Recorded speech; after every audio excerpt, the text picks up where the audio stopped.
मुझे दुख और तकलीफ इस बात की कि मैं अगर हिसार में आऊं और आपसे ये कहूं कि मुझे हिसार के किसी म्युनिसिपल स्कूल में चपरासी बना दो, तो आप कहोगे राजीव भाई आपकी क्वालिफिकेशन क्या है, और मैं कहूं मेरी कोई क्वालिफिकेशन नहीं है, तो आप मुझे म्युनिसिपल स्कूल का चपरासी भी नहीं बनाओगे। और कल को मैं हरियाणा का चीफ मिनिस्टर बन के आ गया, तब क्या करोगे?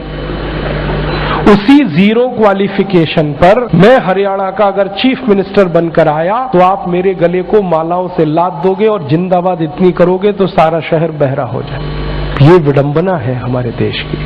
जिस व्यक्ति को मिनिमम क्वालिफिकेशन के आधार पर किसी स्कूल का चपरासी नहीं बनाया जा सकता, वो व्यक्ति मुख्यमंत्री हो सकता है, राज्यपाल हो सकता है, प्रधानमंत्री हो सकता है, राष्ट्रपति हो सकता है। विडंबना इस देश की पता है क्या है? जिस व्यक्ति ने जिंदगी में कभी खेत में हल नहीं जोता वो कृषि मंत्री। सालों साल इस देश में शिक्षा मंत्री ऐसे लोग रहे जो कभी स्कूल नहीं गए पढ़ने के लिए। मैं बस नाम नहीं ले रहा हूं, बाकी आपको सब पता है। इस देश में एक व्यक्ति ने जिंदगी में कभी चाय की दुकान नहीं चलाई, वो देश का वर्षों वर्षों वाणिज्य मंत्री रहा जिसने दुकान नहीं चलाई कभी।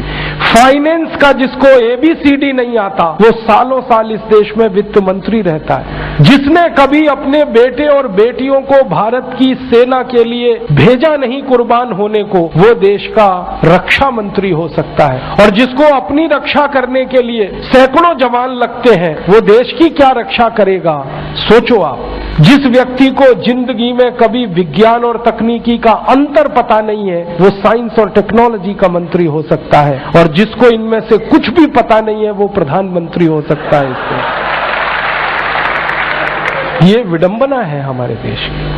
अज्ञानी व्यक्ति ज्ञानियों पर शासन कर सकता है, और हमारे शास्त्रों में कहा गया है, वेदों में कहा गया है कि अज्ञानी व्यक्ति जब ज्ञानियों पर शासन करे तो समझ लेना देश और समाज का बंटाधार ही होना है। हमारे देश में यही हो रहा है। हर अज्ञानी ऐरा गहरा नत्थु खैरा जो किसी नेता की चप्पलें उठाता था, जो किसी के जूतों में पॉलिश करता था, जिसने कभी किसी नेता के घर में रोटियां बना के खिलाई, वो राष्ट्रपति पद तक लोग पहुंचे हैं। ऐसी स्थिति हमारे देश में। उनकी क्वालिफिकेशन ही एक है कि कभी किसी बड़े नेता के रसोई में रोटियां बना के खिलाई तो राष्ट्रपति हो जाओ भैया। ऐसी बंदर बांट मची है इस देश में। और ये उस देश में जिसकी आजादी के लिए 7,32,000 लोग कुर्बान हुए हैं, उस देश में। मुझे बहुत दुख होता है, तकलीफ होती है। अभी एक सच्ची घटना मेरे साथ घटित हुई। मैं एक दिन कानपुर गया था, तो कानपुर के रेलवे स्टेशन पे उतरा। उतरने के बाद शहर में बाहर आने के लिए नीचे पुल पर से उतर के आया तो एक छोटी सी चाय की दुकान थी। उस पर एक बेटी और एक माँ और एक छोटा सा बेटा आपस में बात कर रहे थे। वो क्या बात कर रहे थे? वो कह रहे थे, माँ हम गरीब क्यों हैं? तो कान में मेरे शब्द पड़ गए। मैंने कहा ये इस तरह का प्रश्न कोई अपनी माँ से पूछे तो मुझे लगा ये कोई साधारण लोग नहीं है, कुछ तो इनमें असाधारणपन है। चल के पूछा जाए कौन लोग हैं, परिचय लिया जाए। तो मैं गया उस दुकान पे, मैंने पूछा आप लोग कौन है? तो उन्होंने कहा कि हम तात्या टोपे के परिवार के लोग।